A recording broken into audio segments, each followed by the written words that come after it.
Bem-vindos, o Ronda está começando em mais uma segunda-feira. Vamos começar bem a semana com muitas informações. Fiquem conosco, aqui você não vai ouvir, de repente, a notícia que você gostaria, mas a que você precisa. Produção, sejam todos bem-vindos. Vamos começar mais uma vez uma semana lembrando um ditado popular. Briga de marido e mulher, ninguém mete a colher. Quantas vezes você já ouviu isso? Sabe por que disseram isso lá atrás? Isso tem muito tempo. Porque a coisa pode se tornar perigosa. Inclusive perigo para quem está próximo, para quem está do lado. Então, por isso disseram uma vez, briga de marido e mulher, ninguém mete a colher. Inclusive nessa briga aqui que aconteceu lá no bairro Interlagos, onde a mulher ficou nervosa com o marido dela que saía de casa, deixava sozinha com os filhos. Dá só uma olhada no que aconteceu. Reação da mulher. Coloca aí, produção, imagem. A mulher colocou fogo na casa, gente. Olha isso aí, ó. A botija de gás foi nesta casa que fica na Rua Pinheiros. A polícia fez um boletim de ocorrência. Olha só como é que ficou a casa. Por dentro, nada sobrou. A mulher disse para a polícia que tinha bebido uns negócios aí. Bebeu uns negócios, ficou meio alterada. Meio não, hein?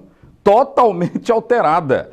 E aí ela justificou dizendo que tem um filho de 6 meses, tem um outro de 8 anos, e o marido a deixava desprovida de algumas coisas. Não pagava água, não pagava energia, não tinha mais o quê? Um monte de coisa.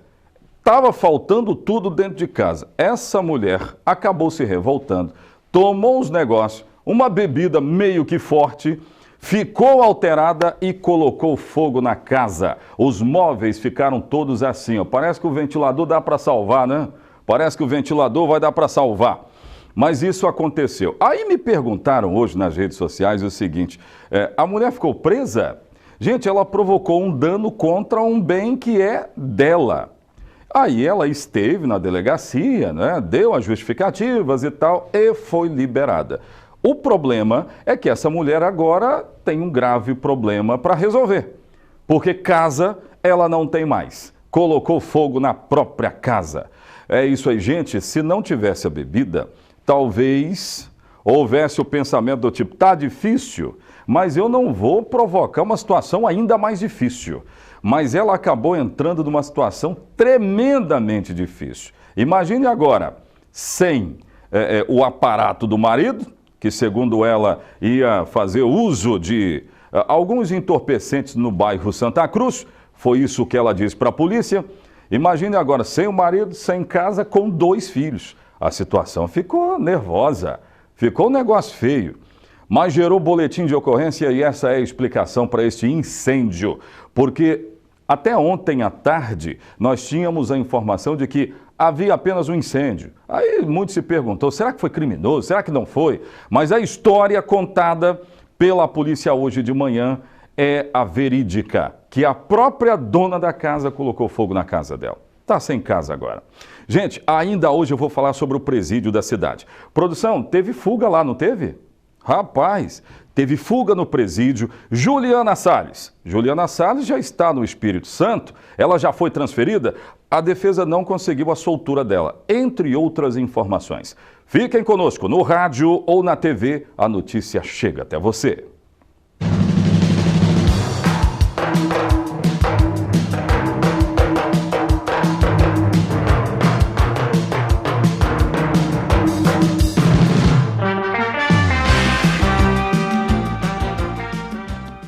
Coloca só a imagem do presídio para mim. Teve fuga no presídio na última sexta-feira, não é isso, produção? Me informem aí.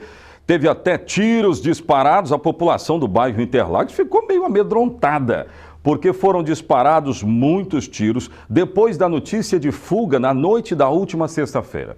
Daqui a pouco você vai saber como é que terminou isso tudo. Tem gente foragida, mas teve também uma ação fatal nessa fuga que nós fomos informados na última sexta-feira. Nós já mantivemos contato com a Sejus, que é a secretaria que cuida das casas, dos presídios aqui do estado do Espírito Santo, e ela já se posicionou. Daqui a pouco nós vamos saber a quantas anda, como é que está o clima agora no presídio. Eu vou informar já já. Deixa eu falar do caso Juliana Salles. Até a semana passada havia uma expectativa de habeas corpus. HC. A defesa conseguiria libertar Juliana Salles? A justiça pediu que ela fosse transferida para cá. Estava presa em Minas Gerais. E aí tinha notícia de gravidez, que depois o resultado do exame deu negativo. Deu negativo para Juliana. Então ela não está grávida, não. E aceleraram então o processo, porque Juliana já foi trazida aqui para o estado do Espírito Santo. Por que não veio para Colatina? Não veio para Colatina porque Cariacica tem um presídio feminino. Eu não sei se foi pedido da defesa para que ela ficasse na Grande Vitória, mas ela não foi trazida para cá, não. Mas não tem nada a ver diretamente com o fato dela ter sido transferida, mas aqui na cidade de Linhares teve uma manifestação. Moradores foram para as ruas pedir justiça, lembrando o caso Cauã e Joaquim. Muita gente foi para as ruas, pediram paz também. Olha só o que aconteceu. Põe no ar. Uma passeata pedindo paz e rigorosas leis contra quem comete crimes contra crianças marcou o domingo de Linhares. Foram dezenas de pessoas que carregaram cartazes lembrando os últimos casos que mais chocaram a comunidade. Eles, os cartazes, em sua maioria, lembravam as mortes dos garotos Cauã e Joaquim, mortos de forma brutal na madrugada de 21 de abril deste ano, em pleno centro da cidade. Foram ouvidos gritos de justiça e até de prisão perpétua para os assassinos, o que diretamente não é previsto na Constituição brasileira. A passeata cobrou o empenho das autoridades para punir os responsáveis. Até agora, a Justiça diz que quem matou os garotos Cauã e Joaquim foi Georgeval Alves, mais conhecido como Pastor George. A mãe das crianças continua presa sob acusação de ter sido omissa diante das mortes consumadas. Ela foi transferida para o Espírito Santo e já está em um presídio da Grande Vitória. Ao final da passeata, centenas de moradores foram para a frente da casa onde a tragédia aconteceu. Lá, um tradicional palhaço de Linhares teve a oportunidade de expressar o seu momento de tristeza. Lembrando o ocorrido, disse que era momento de muita dor. Para mim, não é fácil. Por quê? Eu, como profissional que eu sou, de trazer alegria há quase 38 anos, só nessa cidade, 32 anos, é muito sim triste a gente saber de uma notícia dessa, feita por dois anjos. O palhaço Risadinha não viu neste domingo momentos para fazer sorrir, mas aproveitou para pedir paz e foi aplaudido. E agora eu quero deixar aqui o meu abraço a todos vocês, o meu carinho, e agora eu vou me desfazer desta roupa. Vou pedir a sua ajuda, Guilherme, por favor, que você me ajude, e eu vou virar as costas e vou embora. Talvez amanhã eu não vou estar mais aqui. E a única coisa que ele veio aqui na terra, que ele nos pregou, que ele nos deixou, foi isso.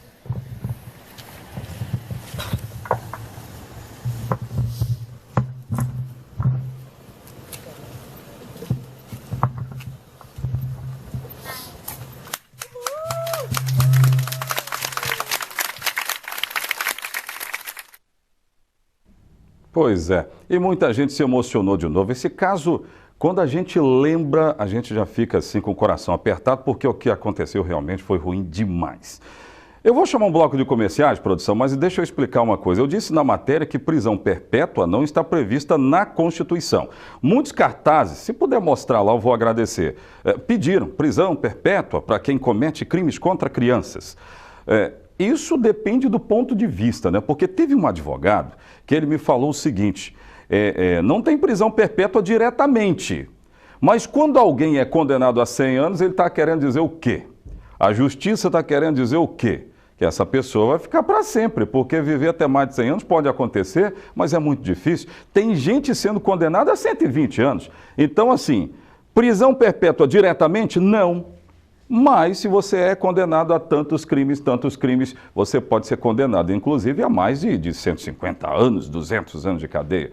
É só essa explicação básica para a gente seguir o programa. Pode voltar aqui para mim, daqui a pouco eu falo sobre o presídio. Coloca de novo imagem para mim lá do presídio da cidade de Linhares, onde aconteceu uma fuga na última sexta-feira. Moradores do bairro Interlagos ficaram assustados. Teve tiros disparados lá.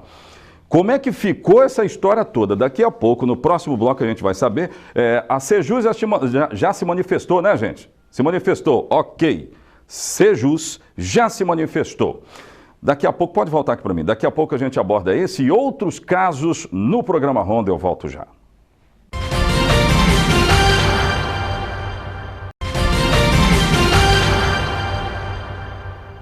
Preciso reiterar. Gente, cadê vocês no WhatsApp do programa, hein? Olha aqui o número, 99830-6060. Manda para mim, manda o seu áudio, manda seu vídeo, ou áudio e vídeo.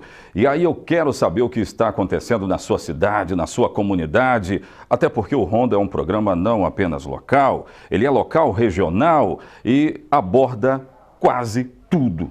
Quase tudo. É isso aí. Então manda pra gente. E se inscreva no nosso canal no YouTube, Oséias Farias. Tá escrito lá, youtube.com/Oséias Farias, tá bom?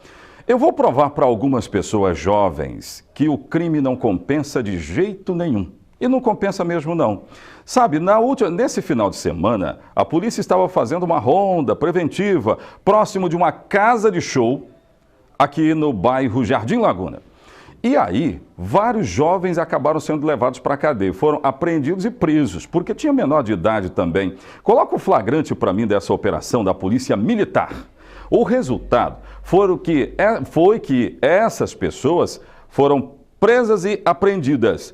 Porque esses que estão com a cara assim, sendo meio que manchada, pintada, a gente não está revelando, são menores de idade. E estavam no comércio de drogas. Veja que há vários pinos apreendidos, tinha dinheiro também. A polícia está dizendo que é tudo produto do tráfico de drogas. São moradores de Sooretama que estavam traficando, segundo a polícia, aqui no bairro Jardim Laguna. Os maiores já foram presos, né? Ainda estão à disposição da polícia. Mas essa droga toda estava vindo para cá. E uma dessas mulheres escondia essas drogas nas suas partes íntimas. Informação da polícia. Muitos pinos desses aí foram encontrados nas partes íntimas de uma dessas duas aí. A polícia não definiu, ela não identificou, mas não é tão importante. O importante é que a polícia tirou de circulação drogas. Essa droga ia chegar na mão de alguém, possivelmente do seu filho, você que está me acompanhando aí. Todos foram presos e apreendidos. Deixa eu falar agora do presídio. Pode voltar aqui para mim. No presídio da cidade, sexta-feira, tiros foram ouvidos durante a noite. E era uma fuga de presos. Daqui a pouco eu vou explicar o número, porque a imprensa está dizendo que 2. Mas fontes que estavam ligadas a essa movimentação afirmaram 3. Daqui a pouco a gente explica isso. Mas 2 fugiram via Lagoa do bairro Interlagos. Um dos presos acabou morrendo. A polícia ainda tenta definir a causa-morte e o mais provável é que o homem, nós vamos relatar daqui a pouco, o homem tentou fugir pela lagoa do bairro Interlagos e acabou morrendo afogado. Pelo menos é a principal vertente de investigação. Mas um deles conseguiu fugir e agora está sendo procurado pela polícia. Eu falo mais do caso daqui a pouco, mas vamos conhecê-lo então. Os detalhes de fuga no presídio de Linhares. Põe no ar. 2 presos fugiram da penitenciária regional de Linhares. Foi na última sexta-feira. Moradores relataram tiros disparados no momento da fuga que aconteceu pela lagoa, nas proximidades da casa. Conseguiram fugir Jean Ramos dos Santos, 22 anos, e Daniel Francisco Moraes. Diante de um clima tenso, buscas foram feitas, principalmente pelo bairro Interlagos. Pouco antes das 17 horas deste domingo, a Polícia Militar foi acionada por um inspetor penitenciário, que informou que havia um corpo boiando na conhecida Lagoa do Interlagos. Era o corpo do presidiário Jean Ramos dos Santos. O inspetor informou para a PM que um dos agentes de serviço avistou o corpo boiando na lagoa que fica logo ao lado do presídio. Ao chegar no local, o fato foi confirmado. feito contato com o sargento do Corpo de Bombeiros para auxiliar na retirada do cadáver.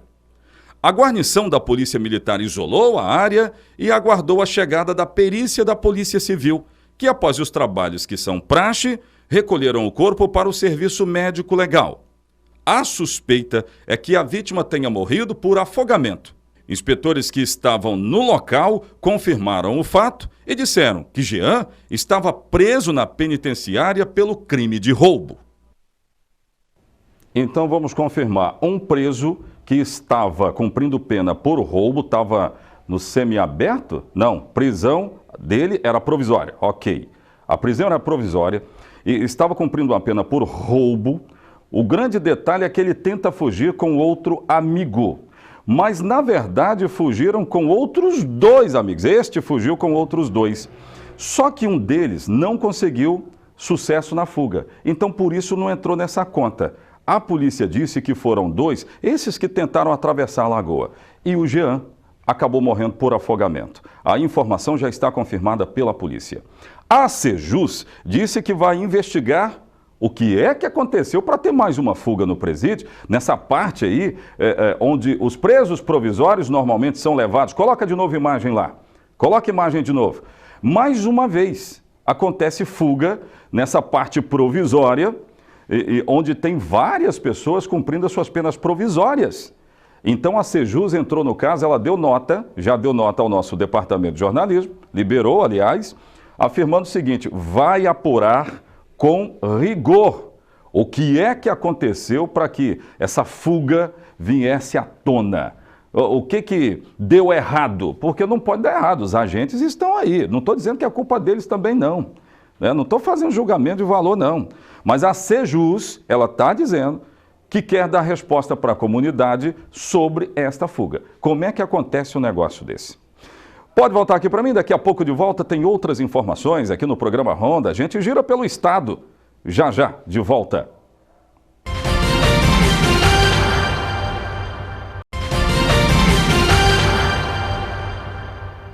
Vamos seguindo então com o nosso programa? Eu vou abordar de novo, produção, aquela informação sobre o kit gás que não era na verdade kit gás, que era um gás instalado de forma irregular num veículo lá na Grande Vitória, que na semana passada deu um rebuliço danado. O negócio é o seguinte, a polícia entrou no caso, começou a apura informações, deu informações de um Jackson, que não era o Jackson, era uma pessoa próxima dele, e depois surgiram outros nomes envolvidos. A polícia chegou à informação de que o carro onde a botija explode, pertencia a 2 irmãos. E eles acabaram mentindo para a polícia sobre de quem era o carro, a quem pertencia o carro. Eu tenho essas informações lá, direto da Grande Vitória. Põe no ar. O que restou do veículo depois da explosão está no pátio da Delegacia Regional de Vila Velha. Hoje, os irmãos Reginaldo e Regimar, envolvidos no caso, prestaram novo depoimento, mas, segundo o delegado, os irmãos mentiram no primeiro depoimento. Nós tivemos um depoimento inicial do Regimar e do Reginaldo, seu irmão, que imputaram a este Jackson a propriedade do veículo. Isso somado ao depoimento de um frentista de que esse Jackson já havia ido lá várias vezes abastecer o carro, nos induziu a erro de que o Jackson seria possivelmente o dono. Nós precisávamos ouvir este Jackson. Hoje, os irmãos foram reintimados para serem inquiridos, porque ontem nós tivemos uma série de depoimentos e fatos novos que nos provavam que a história deles era mentirosa. Reginaldo, que estava conduzindo o veículo no dia do acidente, em novo depoimento confirmou que o veículo é sim do irmão Regimar. Agora, Regimar será indiciado por 3 crimes. A pena pode chegar a 19 anos de prisão. O Regimar, que é o Mazinho, manteve a sua história e recusou-se a dar novo depoimento, que é um direito constitucional dele. Ele se recusou a dar depoimento. Ouvido o Reginaldo, que é conhecido por Nato, o apelido dele é Nato, ele então se retratou do depoimento anterior e nos contou agora toda a verdade, que o carro de fato era do irmão dele. Na última terça-feira, o veículo explodiu enquanto era abastecido em um posto de gasolina.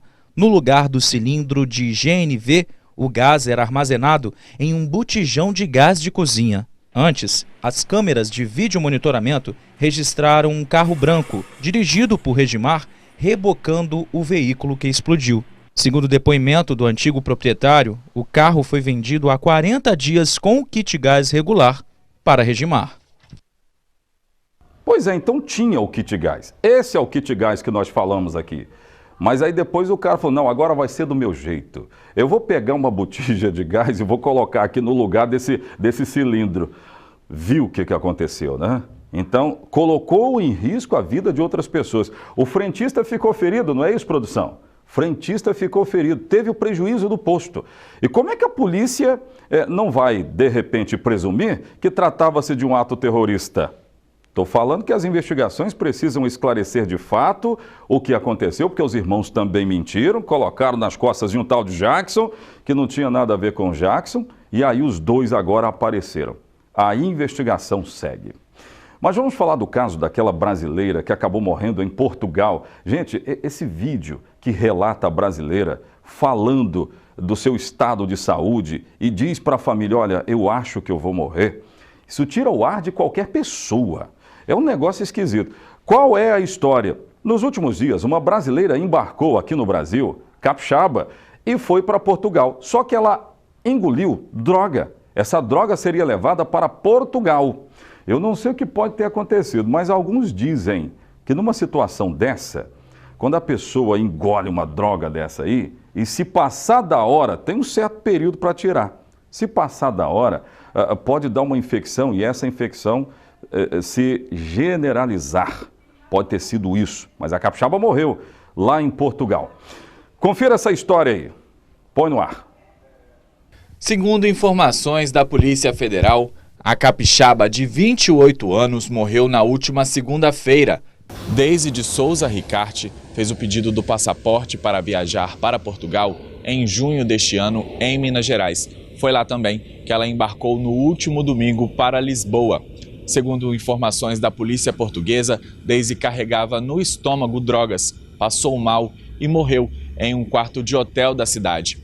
A Polícia Federal vai investigar a relação da morte dela com o tráfico internacional de drogas. Nós temos chamamos de adido policial, que é um policial brasileiro que atua junto às autoridades portuguesas. Ele fica em Lisboa e nós mandamos um pedido de informação para ele e estamos aguardando o retorno, a resposta, para saber exatamente o que aconteceu, em quais circunstâncias ocorreram, e a partir dessas informações iniciais a gente prossegue com as investigações. Nós precisamos primeiro da confirmação do tráfico de entorpecentes internacional, e para isso nós precisamos saber se realmente ela estava com substância entorpecente, dessa perícia, e se existem informações suficientes para instaurar um inquérito para apurar a participação de outras pessoas. De acordo com o delegado, Deise morava na Grande Vitória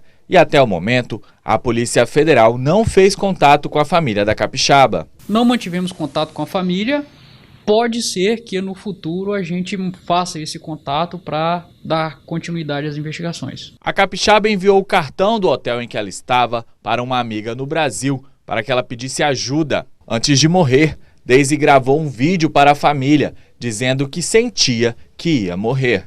Você acha que meu rosto está muito inchado? Eu tô normal. Acho que eu vou morrer, amigo. Ai, Senhor, me ajuda. Amiga, fala com minha mãe que eu amo ela, meu pai. Não vou aguentar. O caso da morte de Deise está sob investigação da polícia portuguesa. A família dela está em contato com Itamaraty para trazer o corpo para o Brasil. É uma agonia total. A família vê um vídeo desse, é uma agonia. A pessoa mandou o vídeo, gente, minutos antes de morrer. E ela acabou morrendo. Condolências à família, né? Isso não se faz de jeito nenhum. Você não vai engolir droga para levar para lugar nenhum, que você pode pagar um preço muito alto. E foi exatamente o que aconteceu. Fica a dica do nosso programa. O Ronda fica por aqui. Obrigado pelo carinho da sua audiência. Nós voltaremos amanhã. A semana só está começando e eu estarei aqui esperando por você. Até amanhã.